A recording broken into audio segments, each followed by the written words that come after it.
right, here we go. Another edition of Talkin Dodgers. Ooh, this is going to be a good one. Talkin Dodgers is brought to you by Rot Your Brain Media. This episode is brought to you by Command Creative Studios. Looking to jump into the podcast world and start making some content? Command Creative Studios is your one-stop shop for professional podcasts. With a team of audio engineers, music composers, and graphic designers, Command Creative Studios can get your podcast sounding professional as well as looking professional. For more information, please visit commandcreativestudios.com. Looks like it's just a duo episode. It's just me and Mike. Max has the night off for, Jets reasons. They won today at least. When the Jets, look, it's tough being a Jets fan because when they win a football game, you got to celebrate like it's a Super Bowl. That's exactly right. It doesn't happen a lot. So seriously, Max is kind of out of his mind at the moment. So unfortunately, he won't be here for this pinnacle episode of Talkin Dodgers. By the way, don't forget to click that like and subscribe button. Help us spread like a virus. Like a virus. Don't forget, we are on YouTube as well. For everyone who's an audio listener, go check out our YouTube page. Check out that content. Please click the subscribe. You'll get notifications when we go and upload new episodes. All right, so this is what's on deck. Well, we have a new club and it has been formed. Big day today. Big day today. It's a new club that's been formed in Major League Baseball, the 50-50 Club, and the founder is Shohei Ohtani.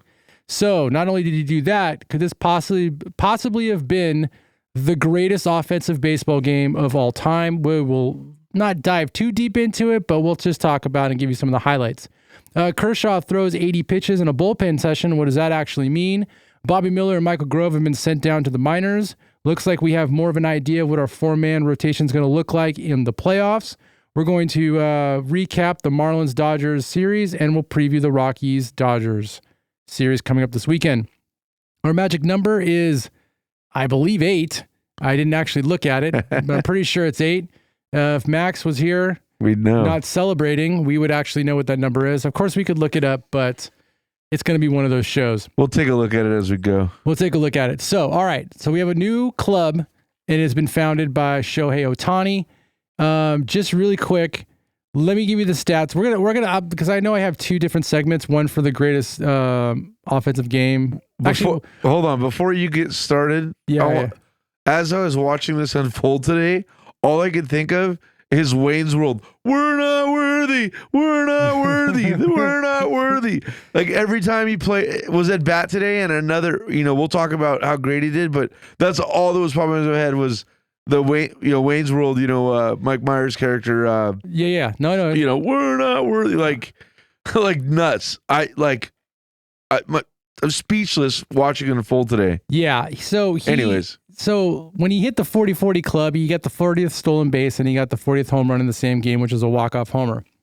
So somehow he manages to outdo himself and get the 50th stolen base in the same game, the 50th home run in the same game, but then, even get more than that. He ends up at the end of the night, he now has 51 stolen bases and he has 51 home runs. That's incredible. So to go over the stat line that he actually has, listen to this. This is ridiculous. And he almost hit for the cycle, which is also crazy as well. So he goes 6 for 6. He has 3 home runs, 2 stolen bases, 10 RBIs, 2 doubles. Also, he has a single, but one of those doubles was very close to being a triple. He could have hit for the cycle as well. That's insane. This is just ridiculous. Like the fact that and then he gets 50 home runs, 51st home run, 51st stolen base in the same game. I mean, that's a history game. Like we talked about when he did 40-40 that we would remember watching that game because it was so important. This is that game again where it's history. We will never probably see this in our lifetime. Again. He may do it again. I will say unless he's not pitching, I think he might do it again, but I think this is a once in a lifetime thing that for him to try to go for, because next year it's going to be all about pitching and hitting. And I don't think he goes for that many stolen bases while he's pitching. I think he's going to, Yeah, you're probably right. It's, I don't know, it was an amazing feat to watch. And then, I was rooting for the triple in his last at bat, but the dude, instead he hits a moonshot, like upper deck, like I said, we're not worthy. We're not worthy. That was crazy. I was in awe today. What a neat thing to watch. The most impressive thing to me was we did it with runners on. Yeah, I mean, we did it with runners on, you know? Here's another stat for you in that game. So the only other only other Dodger that had an extra base hit was Paez. Really? Yeah. And he had a double. Nobody else hit an extra base hit in the whole game. And we scored 20 runs. That's crazy. He hit 10 of them in. Yeah. Actually, I don't even know how many of the runs he was. Hold on, I didn't even look at that stat. If I click out of here, he was 3 runs or something, I think, or 4 runs of that. Well, he at least, we know definitely he was 3 runs. Yeah. He did get thrown out at home trying to, after he stole third base. Yeah, I don't know. It's just, I'm still trying to let it all seep in because it's an incredible thing that he did. And the fact that, we got to watch it was pretty awesome. All right, we'll keep coming back to that. Let's kind of move on a little bit. So I'll ask it for our listeners. Does that lock Shohei Ohtani into the MVP? Oh, yeah. Also, is he the best player to ever play baseball? What do you guys think? I want to ask that to our listeners. Can you ask that already? And he's not even halfway through his career? I mean, I guess you can. Sure. I mean, I've never seen anything like it. No, no one has. And he hasn't even pitched yet. He hasn't even pitched for the Dodgers yet. He's not even going to pitch till next year, and he just did this. It's incredible. I mean, Harper hasn't done it. Trout, but he's injured all the time. But still, I always thought Trout was a marvel as far as playing baseball. Trout with the Angels, yeah. I think Trout could have done it. I think Trout could have done something like this if he was stayed healthy. He stayed healthy. He was younger, and then with this new, stolen or maybe if he didn't, you can't try to pick up attempts too many times. Once you do it 3 or third times, you don't get him. You get second base. So it's.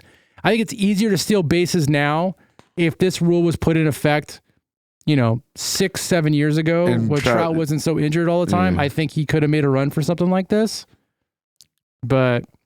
I don't. It's amazing. It's awesome, and the fact that he's a Dodger makes it even more special. Yeah. All right, let's move on. Let's talk pitching because that's what we do on this podcast, and we have a decent amount of pitching to talk about as well. Somehow, we're going to talk pitching while this historic game just unfolded. All right, so Kershaw threw 80 pitches in the bullpen. So according to Dave Roberts, good news. That's good news. That is definitely good news. Let's go ahead and look at this for a second. So Kershaw threw an extended bullpen session of over 80 pitches on Wednesday, throwing off an actual mound to test his injured left toe, rather than the temporary mounds he's been throwing from. So this article is from The Athletic. Roberts says, this is with Robert. Okay, so Roberts wasn't sure when Kershaw would face hitters in a simulated game, a next step before a potential big league return. He said returning before the end of the regular season would not be a requirement for the postseason consideration, but there still remains a chance that Kershaw pitches in a regular season game anyways. So this is what he says. There's going to be a point when we all come together and we decide to fire the bullet and let him pitch for us. That's a weird way to say that. Yeah. I'm holding out hope that it happens. I don't think anyone knows when it's going to happen, but today was a big step in the right direction. Is that my watch going off with you, Mike Grimes? No, it was me and Max texting. Oh, Max is now he wants to jump in on this? No, he's disappointed that he couldn't be here, and I was giving him a hard time or I was giving props to his Jets that they won. Yeah. And, anyways, he said he couldn't watch it because he's predisposed. It's fine. He was here. He's partying right now. Partying with the 5-year-old. His other one Jet fan or something. Who knows? I know. Anyways, back to the podcast of Talkin Dodgers. All right, so that's actually promising. So he's still throwing at least 80 pitches. The only thing I'm curious of is what kind of bullpen session was it? What did they actually do a simulated game where he throws a certain amount of pitches, then he sits down, waits 5-10 minutes, then he gets back up and pitches again, warms up and goes? Or was it just straight 80 pitches and then that's it? It sounds to me like in Roberts' interview, I watched it earlier today, it sounds like Roberts had nothing to do with it, and just Clayton was out doing what he had to do in the bullpen, throwing to see how far he could go. He was working on different orthotics. It sounds like he's fine-tuned what orthotic works the best, and he's working on cleats. So Roberts was surprised in his interview today that he threw 86 pitches, and he essentially said that's a 5-inning game. Like, that's pretty good for me. So it looks like he's just throwing to see how far he could go. Yeah. Before his foot started bothering him, and I guess orthotics. And gosh, he sounds like a elderly person. Got these orthotics to go pitch. Orthotics. Kershaw needs orthotics to pitch, ladies and gentlemen. Like, I mean, we knew he was getting on the back end of his career, but orthotics. But I'll take it. We need another pitcher. Just say it one more time.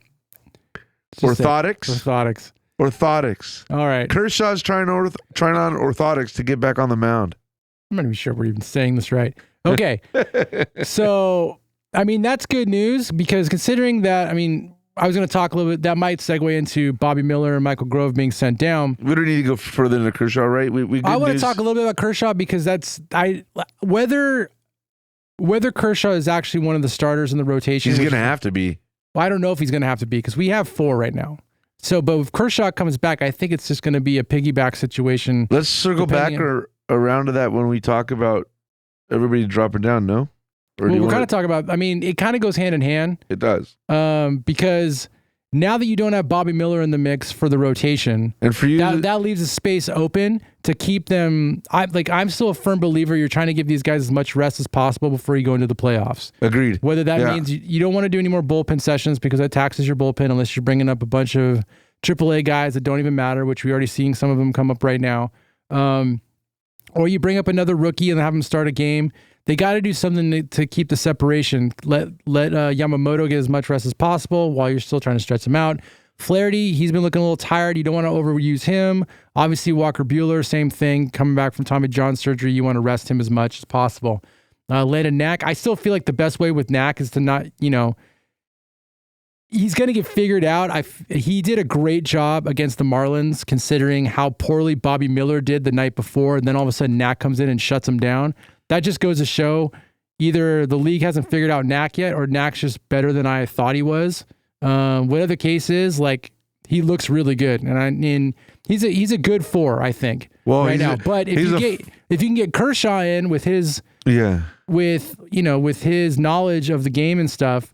Whether he's stretch out fully or you use him as a piggyback or you at least have Knack sitting there behind him ready to go in case he falters pretty quick. I think that's a good recipe to have those 5 starters, and however you decide to use them in piggyback situations or not, I think that would work pretty well. But that does leave space for Kershaw. So if Kershaw's throwing 80 pitches, let's say Kershaw threw 80 and you consider this one of his games. That means that Kershaw would be, if you wanted to use him 4 games from now, 5 games from now, that would be Bobby Miller's spot, because Bobby Miller's spot was yesterday. Kershaw threw yesterday, right? Yeah. That would be Bobby Miller's spot. And for the people that don't know, Bobby Miller and Michael Grove got optioned back to the minors. Yeah, so they are gone. We will not see them for the rest of the year, I wouldn't think, unless someone gets injured and you need to bring Michael Grove back for some bullpen sessions. Yeah, so I don't think we're not going to see Bobby Miller, and it's unfortunate. And I still, you know why Bobby Miller got sent down to the minors? Because he didn't take our advice and come into your office like everybody else did. Yeah, that's right.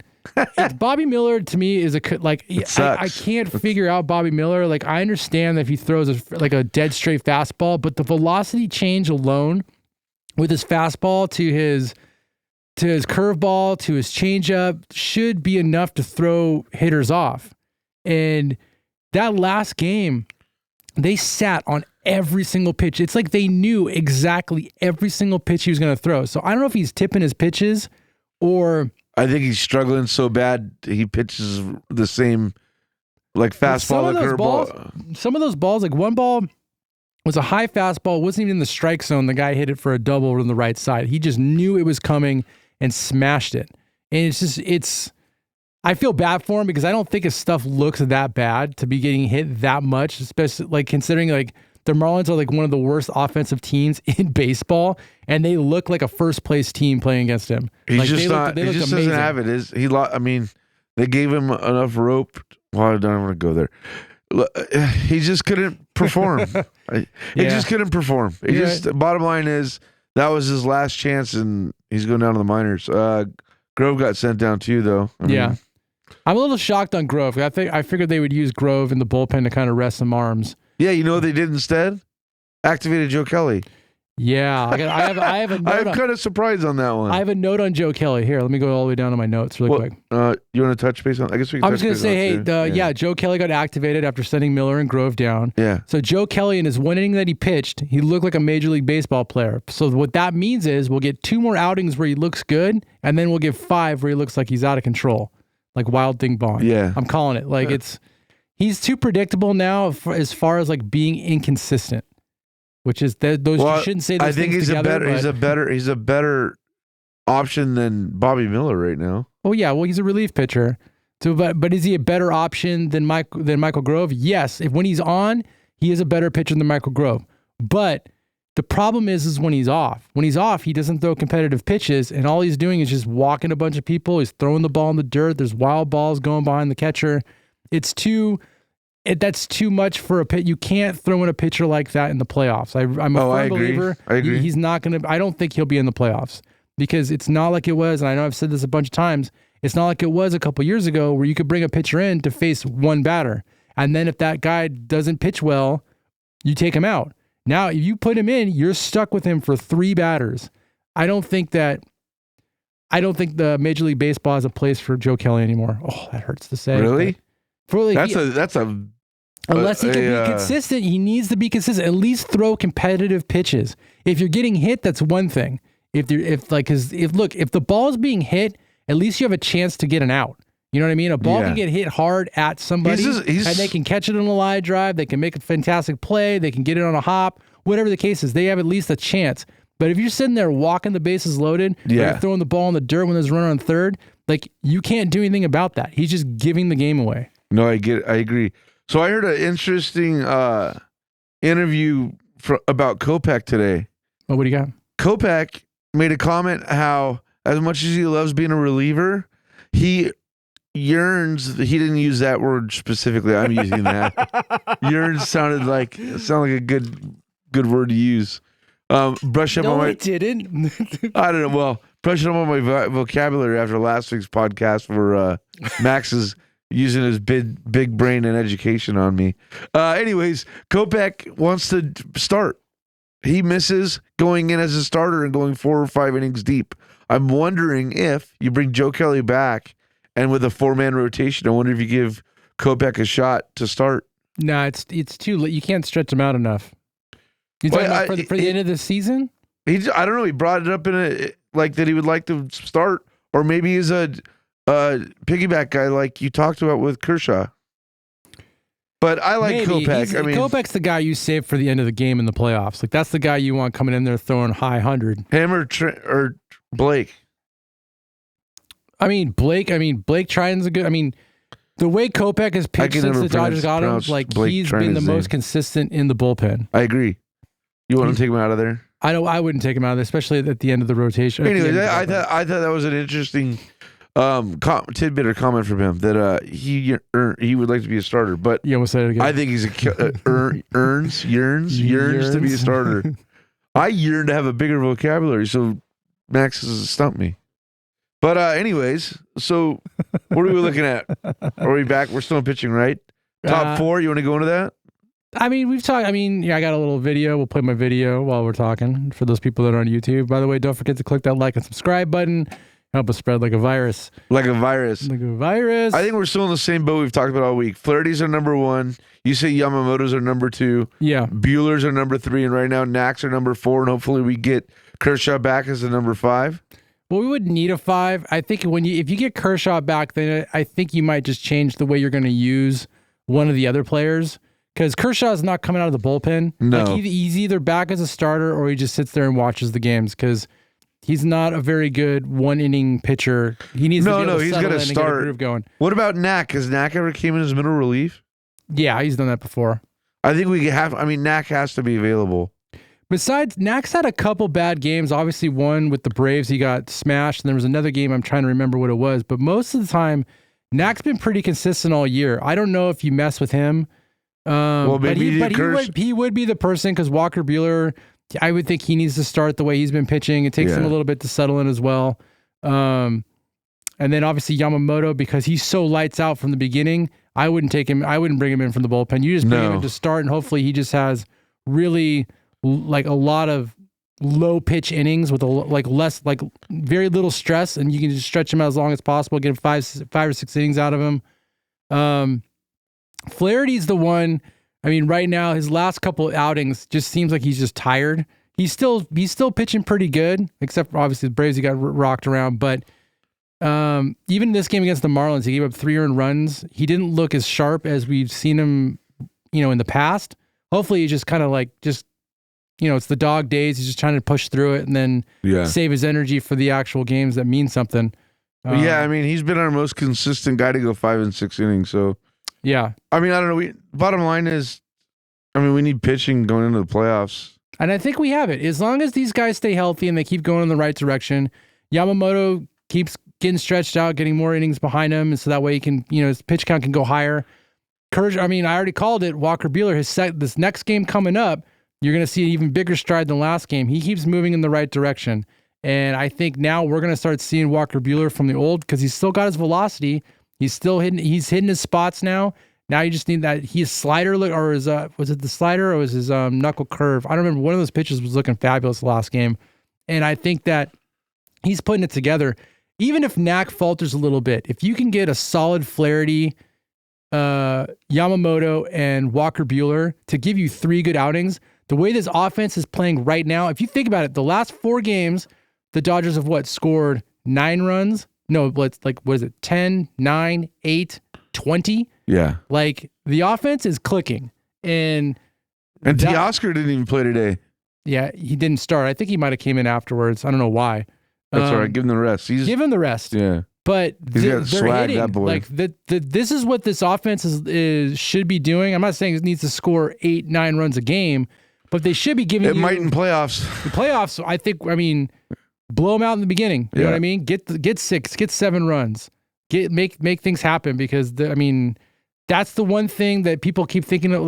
Everyone keeps talking about last year how we didn't have any starters going in, but it wasn't the reason. The starters isn't the reason why we lost. It was because we only scored 2 runs in the first game, 2 runs in the second game, and 2 runs in the third game. We only scored 6 runs total in the playoffs last season. We need runs, and with this offense, there's no reason why it's unacceptable if we only score 2 runs again. Let me ask you this: if pitchers are struggling and our pitching's not what it's supposed to do and it's costing us games, do we see Shohei pitch in the playoffs? No. I'll tell you right now, Shohei's not pitching in the playoffs. This is not happening. I wouldn't put it past him to win a World Series and give an inning or 2. The only reason why I would consider Shohei pitching in the playoffs is if all of the arms we talked about in the bullpen, like Kopech and Trident and Evan Phillips, who else am I thinking of? Vessier, all those guys, all the reliable arms, all the guys you're relying on, all of a sudden they just fell off. Their arms fell off. They couldn't throw anymore. They kept blowing the game. And then all of a sudden, Shohei's sitting there going, put me in, coach. I've been throwing. And you got, what else we got to lose? There's no reason why, to put him in. I think we have the right bullpen to do it. Once they're all firing on all cylinders, I think we have the offense. I think we've got the starting pitching. We should all be excited going into the playoffs, because I think we're gonna go far. We're gonna go deep. Dodgers are looking really good right now. Yeah, man, they're also playing really bad teams right now. So that's really fine. Good. I'll take it. Which, I'm going to tell you right now, if they didn't win this game today, and that means they would have lost 3 series in a row. No, they didn't. They split the Braves series, but that would not have looked good. Now, when Colorado comes into town tomorrow, today for you listeners, they need to just dominate. They just need to just get a bigger lead. There's no reason why you can't sweep Colorado. It needs to happen. They're a bottom feeder team. You're the top team. Go knock some sense into them. All right, I think that's going to do it for the player spotlight. Don't forget to click that like and subscribe button. Help us spread like a virus. Yeah. You want me to go through that or what? You got this ad. Go for it. Okay. Player Spotlight is brought to you by Raw Ear Brain Media, the up-and-coming podcast company delivers you top quality content across all podcast platforms. From sports entertainment to in-depth movie and TV reviews, Rot Your Brain Media is a go-to for fun and exciting content. Don't miss out. Visit the Patreon page at patreon.com/Rot Your Brain Media to support this dynamic new company and be part of something special. Subscribe now and get ready to have your brain truly entertained. Yeah. Rot Your Brain Media. Don't forget to follow us on X, formerly known as Twitter, Facebook, Instagram. I think we got a TikTok now too. We're working on some exciting content to share on those platforms. But please, if you got any comments, concerns, you want to rip us a new one or tell me and Robbie that we do a horrible job without Max, or if the Jets suck, give us some insight. Give us some insight. I know I've got some good insight from our buddy Joe. What'd Joe say? Joe says we're going to trade some pitching to pick up Bo Bichette from the Blue Jays. Oh, is that what he says? Yeah, he thinks we're going to get rid of, I forget exactly who, but. Did he send you a message? Read the message. He did. Let me see. It's long. I don't care. All right, give me a second. This is a shout out to our listener, Joe. Joe says his early offseason prediction is the Dodgers acquire Toronto Blue Jays shortstop Bo Bichette for a package deal with 2 starting caliber pitchers. He says, don't be surprised if it's Bobby Miller, which right now I wouldn't trade for Bobby Miller. And then, I don't know, whatever he calls for, he thinks, let's see, while it may be strange to predict the starting pitcher, the Dodgers should trade 2, much less one of their pitchers. The truth is that they have a logjam for pitching. 5 spots up for grabs, and among those competing for the 2 remaining spots. So right now we have Yamamoto, Glasnow, Shohei Ohtani, and then you got Buehler, Flaherty. Those guys aren't under contract. I know, but okay, Flaherty isn't, is he? No, Flaherty's not. Neither is Walker Buehler. Okay, so Flaherty and Buehler aren't under contract, but then you got Dustin May, Tony Gosselin, Miller, Gavin Stone, Kyle Hurt, Emmett Sheehan, and I'm not familiar with some of those guys. And the wild card being Clayton Kershaw. Well, Emmett Sheehan and Kyle Hurt, I believe they're both having Tommy John surgery, so they're not even going to be an option for next year. Do you think they go after? You think they go after Bo Bichette? I don't see that happening. Kershaw's under contract, so he's going to be one of the pitchers. But they're not going to trade him. Here's the thing with Bo Bichette. The only way they get Bo Bichette is that they get rid of Gavin Lux, and I'll tell you why. Wait, let's back up. Joe, thanks for the insight. I kind of butchered. Yeah, Joe. Thank you. I kind of butchered your take, but you got like 5 paragraphs here, and I was trying to shorten it up here, but that's all right. So what I think's going to happen, if they go for Bo Bichette, which I don't think he's having a great year right now, he might just need a new place to bounce back, which I've always liked him. The only reason why I think the Dodgers wouldn't get him because they're so invested in Lux right now. And he's having a big year. Lux is having a decent year, but if you could trade Gavin Lux for Bo Bichette like 2 years ago, maybe. I think you do it. The question is the Dodgers think that Bo Bichette would have a bounce back to do it. And the reason why I'm throwing Gavin Lux in there is because of Mookie Betts. So I still think the game plan for Mookie Betts is to bring him back into the infield, and I don't think it's going to be shortstop because the key with Mookie Betts is that you still have him for like 7 more years, 8 more years. I don't like his contract was very long. And what you want to get out of him is a productive Mookie Betts for as long as possible. Playing in the outfield is not going to get you those productive years because at some point he's going to start falling off.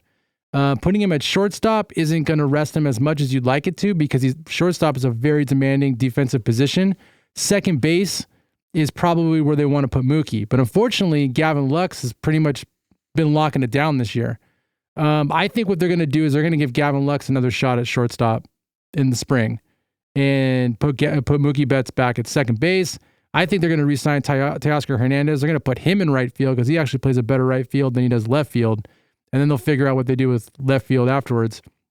Well, the other thing is with Tommy Edman can play short too, and he's not a bad shortstop. Tommy Edman can play short too, but then you still have an issue with what you're going to do with Lux. Well, I just mean as a filler piece, like if Lux needs a break or whatever, you can put Edman at short. I don't think there's a huge need for a Bo Bichette at shortstop right now. I don't think so either. I like the idea, but the way Lux is playing, I don't think it's an option. I'm not sure. I'm not sure I like that idea for Bo Bichette, but at the same time, I mean, I wouldn't hate it if we end up with him. Yeah, I wouldn't either, just as long as he's productive. I don't want to give away a piece. I feel like the Dodgers keep giving away pieces that end up becoming very good in other locations. Well, it's like everybody. I know. Every Dodger we've gotten rid of ends up having an all-star year, like Jason Worth and like I can think of 1,000 other people. I'm still stuck on Ryan Pepio. Yeah, Pepio was most recent. Pepio's doing really good. So what do you think? Okay, well, let's talk about this, Robbie.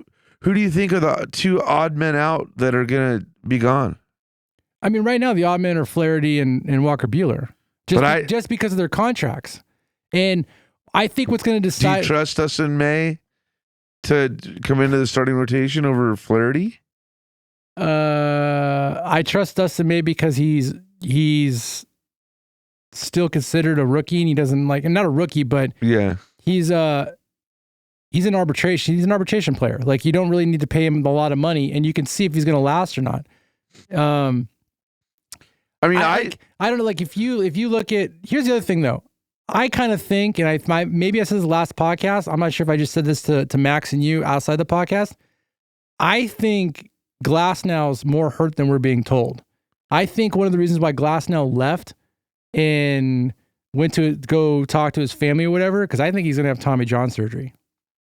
So I don't think we're going to have Glasnow for like 2 years. So if Glasnow is Tommy John, we're not going to have Glasnow. We're not going to have. I'm guessing. It just seems very odd how they've handled the Glasnow situation. And the fact that he cleared out his locker and left, I thought it was kind of strange. Yeah, considering that your team's going to the playoffs, like you'd think that he would stick around and kind of support. And the team. He's just that. And so the other thing is, it kind of ties into what you're saying, is maybe he was that pissed off and upset that he knew he had an opportunity to go pitch some playoffs and maybe win a World Series, and now he's out and he can't play and he's pissed. Maybe he's out. And I would be. I mean, maybe with this team, and he could have had a chance to participate in helping us win a World Series, and now you can't. It's probably one of the reasons why he's here. But anyways. Yeah, we can guess all we want until we actually. I think we're going to hear bad news about him in the offseason. I do. I'm just calling that, and we can circle back to that one later. But if starting pitching, to give away starting pitching the way that the Dodgers handle their starting pitching, I think that's not a wise move to do. I think with Flaherty and Walker Buehler, what's going to determine what's done with them if they get an extension from the Dodgers is going to determine how they do in the playoffs. If Flaherty owns the playoffs and Walker Buehler bounces back and becomes Walker Buehler the old, I can see the Dodgers trying to offer them something. It's not going to be super long-term contracts because you already have Yamamoto as a long-term contract. You have Glasnow for 4 more years. You have, Shohei Ohtani for 10, 12 years, and supposed to be a starter. I think he'll only pitch for maybe 4 or 5 more years. And Buehler's like 31, right? He's 30. Maybe 31. What sucks about Buehler is Buehler got hurt right when he should have been getting shopped for a long-term contract. Yeah, I agree. And that sucks because now he's only good for a 1-year deal, dude. He's going to get a 1-year deal somewhere and try to prove himself to try to get a big contract. And I hope it works. I've always liked Walker Buehler. If he was smart and if I was his agent and all you could get is a 1-year deal, I'd re-sign with the Dodgers for another year. If there's a place for him. The whole thing is going to be if there's a place for him. And the way the Dodgers' arms fall off like it's no tomorrow, this is the place, I guess, to go because you'll be a starter in a week because someone's going to have Tommy John surgery. I'd like to see Flaherty stick around. I like him. I would too, but I'll tell you right now, if that guy pitches 1 game in the playoffs and he gets rocked for 7 innings, or 7 runs, you're not going to feel the same way. I think he has a quiet confidence about him that you've mentioned a ton. Yeah. And I don't think the playoffs are going to be too big for him. I hope not. I hope he comes in and just keeps it under control. If you could get 5-6 innings out of him and he gives up just 3 runs, that's quality. Yeah, we're looking good. With this offense, that's a quality pitcher. Sure, we want all of our starters to pitch shutouts. Yeah. In reality, that's not going to happen. No. So, maybe Yamamoto might do it the way he's been pitching. I think he's going to come into his stride, and I think this stint of being injured is going to be good for him coming to the playoffs. I'm looking forward to it. I'm looking forward to the run. Hopefully we have no more injuries, and the staff will be interesting to see what happens in the offseason. But let's go. But Shohei, lead us to the promised land. I've been harping on how a 50-50 season doesn't mean squat unless we win a World Series, but the way you play today and carry the team. You think he gets 55-55? The way he played today, yeah. I didn't even think he was going to get to 50-50. I didn't think I was telling he was going to be. I was always saying he was going to be one homer shy, but I thought he was going to wait till he got back into LA and then he'd probably hit his 50th homer. Yeah. So, 51-51. So I mean, he could give 4 more home runs. And I don't know how good the Rockies are. They're terrible. They're the worst team in the West. They're the worst team in the National League. You think he goes 55-55? I mean, I'd rest him now just to make sure that he's healthy for the playoffs. 60-60? There's no... Get out of here. He's got 51 or 52 homers. He's 51 homers, 51 stolen bases. 9 home runs in how many games? Oh, and I think our magic number is 6. I think we need 6 to clinch the West. Did the Padres win? I don't know. Let me look. Actually, they didn't play. The Padres didn't play, so now the Dodgers won, so now they're 4 games up on them, which is actually really only 3 because the Padres have the tiebreaker. Yeah. He knows baseball. You do know baseball. All right, let's do the preview or let's recap the Marlins Dodgers series. Ready, set, boom, here we go. Tuesday's game, the Dodgers lose this 9-11. That's right, the Dodgers scored 9 runs, the Marlins scored 11. Bobby Miller goes 2 innings pitched, gives up 7 hits, 4 earned runs, 1 walk, and 2 Ks. Michael Grove decides, you know what? I can do better than that. Only lasts 1 2/3 inning, gives up 3 hits, 3 earned runs, 1 walk, and 1 homer. So, because of their poor performances, they are now no longer part of the major leagues. They are now down to AAA. Ohtani goes 1 for 5 with 1 home run. That, I believe, is his 49th homer. And he gets 2 RBIs. Betts goes 2 for 5. Max Muncy goes 3 for 5, 2 doubles, and 5 RBIs. You know, I don't know if we talk about Max Muncy as much as we should be talking about him, but ever since he got back into the lineup after being injured for 2 months, like, I really feel like he is the glue that ties the top and the bottom part of this lineup together, because he's so sneaky, because he gets these walks and everybody looks at his batting average, but I'm telling you right now, he's on pace. Like, if he didn't get injured those 2 months, he might actually hit 40 home runs this season. Yeah, he's playing really well. He's playing really well. I was knocking him a little bit when he came back. I thought he was on the back end and he was going to start falling off. No, man, he's looking really good, which is a good thing. I just thought he'd fall off, but I don't know. We're looking good. I'm kind of just in awe of what everything that transpired today. I just can't get over. I know what he did, and we clinched a playoff spot today. Oh yeah, we clinched. So we're in. Thank you, Shohei. We're at least going to be the final wild card. Yeah, if we completely fall apart, we're at least the final wild card. Well, that San Diego series is going to be pretty big because we only got 4 games on them right now. But but it would have been nice to have a bigger lead going into playing them, which we could. Let's go sweep the. We could. Let's go sweep the Rockies. We sweep the Rockies. Yeah. Padres lose 2. Then all of a sudden the Dodgers can sit there and they can put their AAA team in there and have them play against them. But I'd rather they go in as a force. Here's the thing, though. If you look at the playoff bracket, which we talked about it before, right now the Dodgers sit in second place with the second best record in the league or in the National League. So that means they'd go in as the 2nd seed. They wouldn't play the winner of, if everything stays the way it does and Arizona plays San Diego, they wouldn't play the winner of that game. They would play the winner of, I think it'd be Brewers or Braves. So that means, I don't know, like I fear Arizona and the Padres more than everybody else, just because the Padres knocked us out the year prior, and then Arizona knocked us out last year. So, well, one thing we do, there is the good news about Arizona and San Diego. They have a 3-game series to finish the season. Play against each other? Yep. Which is interesting because that means if everything stays the way it does, they play 3 games against each other, then they play 3 more games against each other in the playoffs. Yeah. That kind of sucks for them. We'll sit back and watch. I'm hoping New York gets their act together and the Mets knock one of them out. No, we can't root for any New York teams, especially when Max isn't here. All right, let's move on to the second game. Wednesday's games. Dodgers win 8-4. Landon Knack comes in and goes, hey, remember me? Pitches 5 innings, gives up 2 hits, 0 earned runs, walks 2, strikes out 7. He goes, hey, I could be the fourth man in your starting rotation, and the Dodgers agree. Joe Kelly gets activated because they send down Michael Grove and Bobby Miller, and I already talked about him. He pitched 1 inning. He looked pretty decent, but at the same time, I think you'll get one more inning out of him, then he looks good, and then it'll just be like Rick Vaughn from the Cleveland Indians. Hopefully not. Shohei Ohtani goes 1 for 5, gets his 49th stolen base. Freddie Freeman goes 3 for 5 with a double. Tommy Edmonds, which is the other piece of this offensive mastermind put together by Freeman. Yep, he goes 1 for 5 with a homer, 2 RBIs. Will Smith decides, hey, I can still hit. Goes 2 for 4, also contributes a home run. So the offense is clicking. Unfortunately, it was a down day for them because they only scored 8 runs, but it was, still a very productive day. Yeah, we got the win. Got the win. All right, let's go into the last game. Let me pull up my reel. Spent time putting this together, so we're going to go click on some buttons and make this thing happen. Thursday's game, which was today, yesterday for you guys listening. All right, here we go. So the Dodgers win 20-4. Flaherty goes 6 innings pitched, 3 earned runs, 2 walks, 5 Ks, gives up 2 homers. He's still giving up the long ball. We got to start thinking about that's a no-no.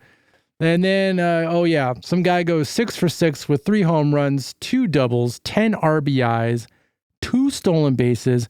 Actually has 17. Let me see. My father-in-law sent me something. I just looked at this. Hold on. Shout out to the father-in-law. Yeah, Mark. All right, Mark. What did Mark send me? It says Ohtani had 17 total bases. That's insane. Insane.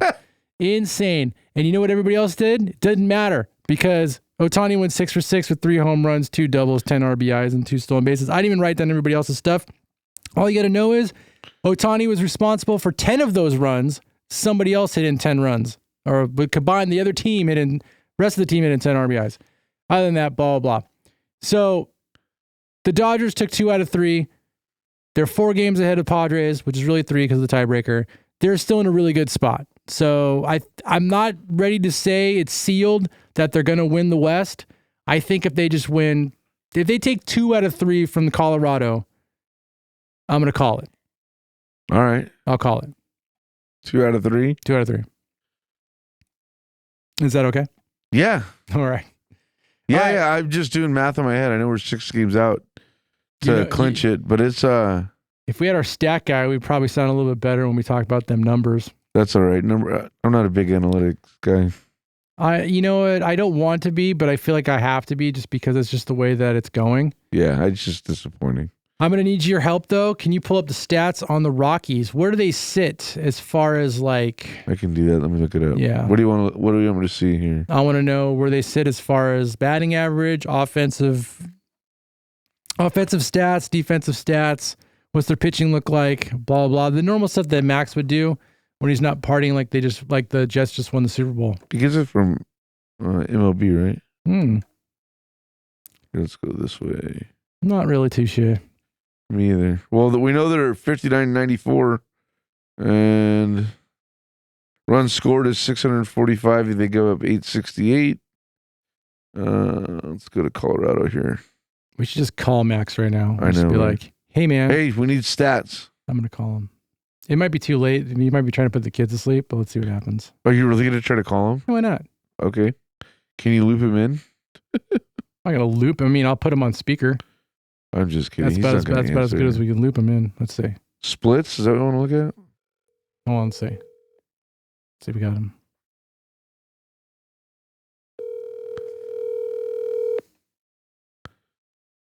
We're trying to call Max at home. He's not going to answer. Yeah, let's see. Maybe he does. He's passed out. He's not going to answer. What a waste of a phone call. Don't waste your minutes, man. All right. Well, it is what it is. Let's just say this. The Dodgers should probably have, better stats than the Rockies. Yeah. Hopefully, let's see. What's the pitching matchup then? Let's look at that then. Why not?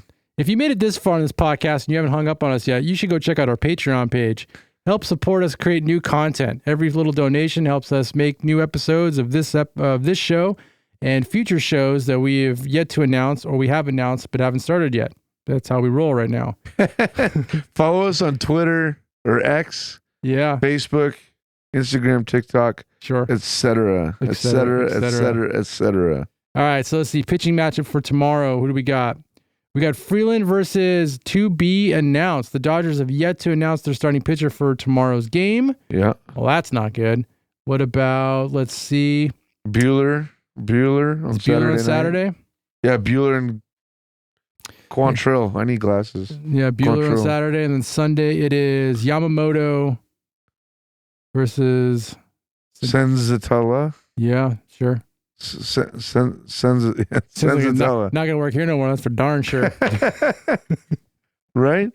Oh man. So we got to go for a sweep there because then we go into the San Diego series. Yep. And then Brandon Knack versus King, and then we got Flaherty. You know what? That's weird. We have 2 empty starting spots. So who are we missing? Oh, Bobby Miller. That's one. I think the one, if you're looking at so I'll tell you right now. Who starts? If Bobby Miller was scheduled to start against San Diego, Kershaw will not be taking that spot. You don't think Kershaw pitches Thursday? I don't think if they do bring in Kershaw, he would not pitch against San Diego. I promise you. He's got to pitch one game in the regular season. It wouldn't be that. It would be whatever's after that. He got smoked last time he faced San Diego. He needs a redemption. What's our last series? Our last series is Colorado. 3 games at Colorado. He might pitch that. And then what do you sit? Because right now they got Bueller, Yamamoto, and Knack. So bench Knack and have him pitch the last game of the season on Sunday. Who knows? Who do you think's going to start in Bobby Miller's spot? I don't know. They'll bring in somebody. Well, Kelly's not a starter, right? No, they might do it. That might be a bullpen game. What do our listeners think? Who's going to start in Bobby Miller's spot? Maybe they bring up I don't know. Maybe Gonsolin. Ooh, I forgot about Gonsolin. It's possible. I don't know how stretched out he is, but if they were smart, they'd keep their mouth shut and bring him in out of nowhere. It's possible. He's thrown a little bit. Yeah, he's also been rocked. Yeah, true.